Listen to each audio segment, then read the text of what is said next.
हालांकि बाकी भी सही है। सही है बाकी।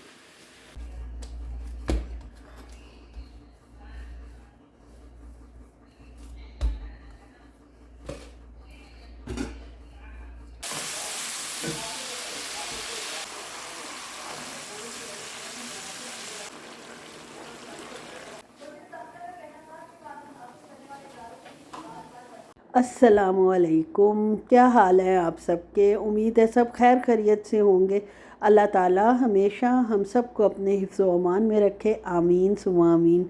आज जनाब हमारे घर संडे स्पेशल नाश्ता बन रहा है और मैंने पिछली 2-3 वीडियोस में बताया था कि हस्बैंड साहब कह रहे थे काफ़ी अरसा हो गया तुमने पूरियाँ नहीं बनाई, और पूरी वो पसंद करते हैं मेरी। एक तो उसमें ऑयल इतना एब्जॉर्ब नहीं होता, आप जो मैं तरीका बता रही हूँ उसको फॉलो करेंगे तो बिल्कुल ऑयली आपकी पूरी नहीं बनेगी, बिल्कुल सॉफ्ट मक्खन की तरह नरम होगी, सख्त नहीं होगी, और चने भी बिल्कुल बाज़ार जैसे बनेंगे। आप समझेंगे आपने प्रोफेशनल नाश्ता जो है अपने घर में तैयार किया है। इसके लिए सबसे पहले मैंने जो है वो लहसुन को चॉप कर लिया है, थोड़ा सा ऑयल डाला है, और अदरक पहले ही चॉप थी और फ्रोज़न थी इसलिए उसको ठंडे ऑयल में डाल दिया है। और इसके बाद इसमें जनाब चॉप्ड गार्लिक जाएगा। इनको मैं करूँगी लाइट ब्राउन। जब खुशबू आने लगेगी तो बस इनको मज़ीद नहीं भूनना, अगर हम इसका कलर ख़राब करेंगे तो चनों का कलर ख़राब हो जाएगा।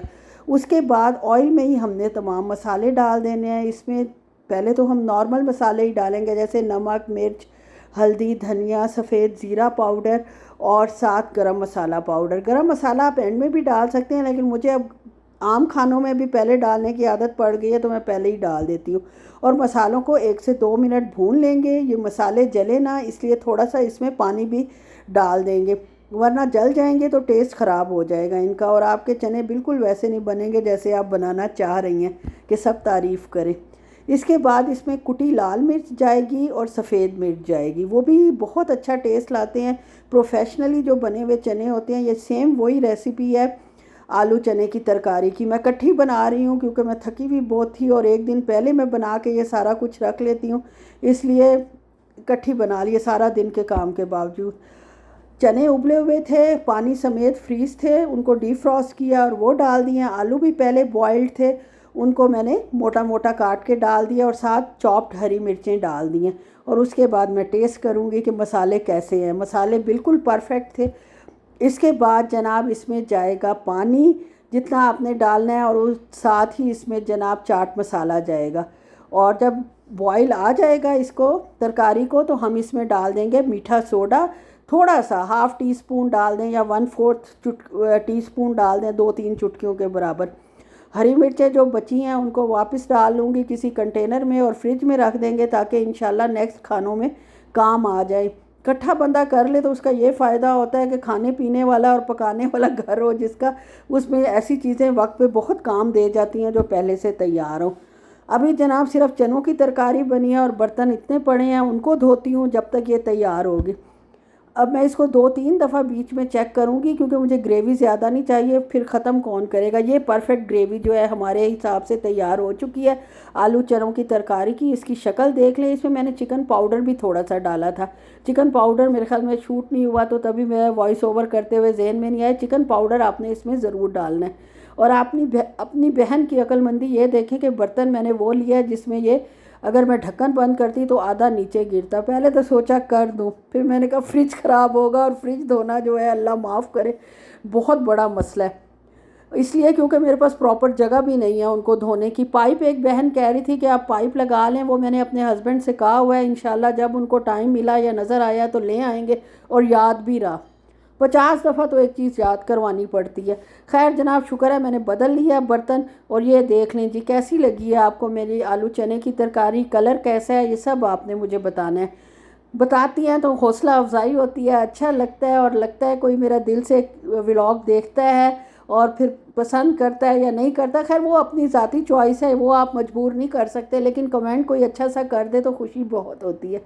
खैर जनाब ये मैंने मैदा लिया है, मैदा भी फ्रिज में यार रखना पड़ेगा। मौसम ऐसा आया हुआ है कि मेरे खुले हुए मैदे में कीड़े पड़ गए थे, उनको सबको मैंने डिस्कार्ड कर दिया है। और अब मैं पूरियों का आटा गूंद रही हूँ। पहले सोचा हाथ से गूंदूँ लेकिन फिर हिम्मत नहीं थी, बहुत थक चुकी थी।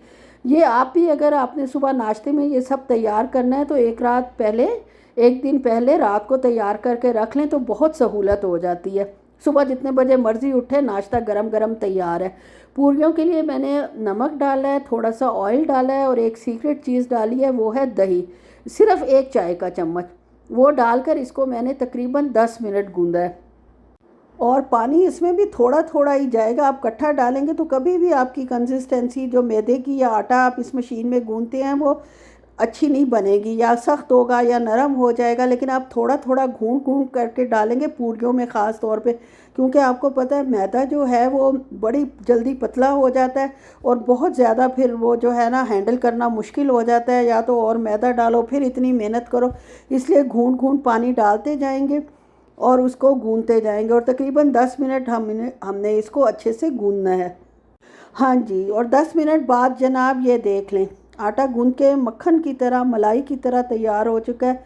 वो जनाब बुलबुले जो देखते हैं उनको पता होगा, मक्खन मलाई वाले बुलबुले वाले वही मेरा आटा माशाल्लाह अच्छा गूंथ गया था। मैंने तो 10 मिनट इसको लगा के मशीन को टाइम नोट कर लिया था और छोड़ दिया था इसको, और जाके बैठ गई थी। उसके बाद आई हूँ तो माशाल्लाह बहुत अच्छा देख लें आटा गूंदा हुआ है। मैदा इतना लंबा लंबा, मैंने उसको पूरे मैदे को ही एक साथ ही लंबा सा कर लिया है कि जितने पेड़े मैंने इसके बनाने हैं वो इसी तरह बना लूँगी, इसको छुरी से काट लूँगी। ये अच्छे मैदे गूंदने की निशानी ये भी है कि वो फैलता चले जाएगा और फटेगा बिल्कुल भी नहीं। और अपने हिसाब से आप पेड़े बना लें, बल्कि अपने क्या कढ़ाई के हिसाब से। कढ़ाई जो है वो बड़ी पूरी बेल के डालें तो कढ़ाई में फ़िट नहीं आती। मेरी छोटी कढ़ाई में तो मैंने लोहे की एक दरमियानी सी कढ़ाई ली हुई है, उसमें मैं ये डाल देती हूँ। और हाथ दबा के आपने पेड़ा बनाना है कि कहीं से उसमें क्रैक ना आए और वो खुला हुआ ना हो, और नीचे से इसको आपने गोल करके अंदर ही दबा देना है। और जब बेलना है तो पिछली साइड से बेलना है, उससे फटने का पूरी कोई चांस नहीं होता और परफेक्ट पूरी जो है वो आपकी तैयार होती है। इसलिए मैं आपको करीब से भी करके दिखा रही हूँ कि मैंने खूब तो नहीं, जितना ज़ोर लग सकता था, जिससे इसमें कोई जनाब क्रैक नहीं आया और ये परफेक्ट पेड़ा तैयार हुआ है। नीचे से मैंने इसको मोड़ के अंदर ही इसका दबा दिया और मेरी अब 15 एक पुड़ियाँ बन गई हैं जो सारी नहीं खाई जाएंगी। माशाल्लाह माशाल्लाह मेरी बेटी आ रही है, सब मेरी फैंस क्या होना है, बहनें, सिस्टर्स और व्यूअर्स कहना चाहिए। वो माशाल्लाह बेटी आ रही है मेरी पाकिस्तान से, मैंने कहा कुछ उसको भी खिला दूँगी। आज रात को अल्लाह खैर रखे, उसकी फ़्लाइट है। सब दुआ करें कि वो खैर खैरियत से अपना घर पहुँचे और खैर खैरियत से अल्लाह ताला उसको छोटे बच्चों के साथ ट्रैवल कर रही है और खैर खैरियत से लेकर आए, आमीन सुम्मा आमीन। और जनाब माशाल्लाह ये सब कुछ करके हस्बैंड साहब 11 बजे आए थे, उनको खाना शाना खिला के फिर 1 बजे तक मैं सोती हूँ। आप ये देखें, वो भी खैर इसी तरह ही सोते हैं। खैर जनाब ये अगले दिन सुबह का वक्त है। माशाल्लाह सबसे पहले लाइट्स ऑन हो रही हैं और मैं ही सबसे पहले उठी हूँ बेचैनी में। हालांकि सब कुछ तैयार था, कुछ भी तैयार नहीं करना था। और पूरी तो आपको पता है गरम गरम ही सर्व करो, जिस तरह के माशाल्लाह मेरे हस्बैंड को शौक़ है कि हर चीज़ ऐसी होनी चाहिए उबलती हुई, इतनी गर्म उनको सर्व करनी चाहिए। खूब इंजॉय करते हैं माशाल्लाह, शौक़ से खाते हैं अगर उनकी पसंद की बनी हुई हो। चने निकाल लेते हैं, चने और आलू की तरकारी जो मैंने फ्रिज में रखी थी, और अब इसको गर्म करते हैं। माइक्रोवेव में तो ये गर्म हो नहीं सकती थी क्योंकि ज़ाहिर स्टील के डोंगे में डाली थी। इसको तवे पे रख के और हल्का से आग जला दिया, जब तक ये सब उठ के आएंगे फ्रेश होके तो उबलता हुआ सालन तैयार होगा। इधर अचार वाले प्याज तैयार कर लेते हैं। उसमें मैंने जनाब शान का ही अचार मेरे पास था, उसी को डाला है, थोड़ा ही डाला है क्योंकि हम सब के गले माशाल्लाह ही हैं वैसे देखा जाए तो, लेकिन मेरा सबसे माशाल्लाह है, बाकी सबके थोड़े कम माशाल्लाह है तो इसलिए अचार मैंने थोड़ा डाला है, लेकिन लवाज़मात तो आपको पता है पूरे होने चाहिए। और हलवा मैंने नहीं बनाया था क्योंकि मीठा कोई खाता नहीं है और हस्बैंड साहब खाते हैं तो वो खा नहीं सकते शुगर की वजह से, तो मैंने शुगर फ्री जैम जो है वो साथ रख दिया था कि अगर उन्होंने खाना हुआ, मीठे की इनको क्रेविंग हुई तो वो ये खा लेंगे। और ये बड़ा अच्छा जैम है, लेकिन यार बॉटल इसकी इतनी बारीक सी बनाई हुई है और अंदर जैम ज़रा सा होता है, 3-4 सर्विंग में ही आपका माशाल्लाह ख़त्म हो जाता है।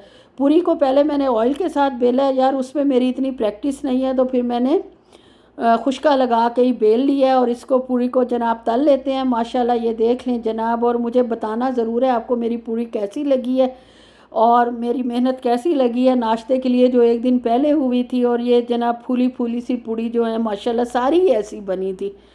एक नहीं बल्कि माशाल्लाह सारी ही ऐसी बनी थी। अब सब अगर मैं दिखाती तो पूरा दिन आपने पूड़ियाँ तलते ही मुझे देखते रहना था।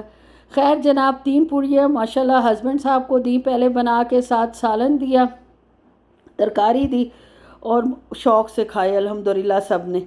और आखिर में जो मेरा फुल नाश्ता था उसकी वीडियो तो बनानी भूल गई, पिक्चर्स ली हुई थी, वो मैंने कहा आपके साथ शेयर कर देती हूँ। ये देखें जनाब, ये मेरी बेटी साहिबा ने ली हैं और आखिर में अदरक वाली चाय पी थी इतना ऑयली खाने के बाद। ओके जी, अल्लाह हाफिज़।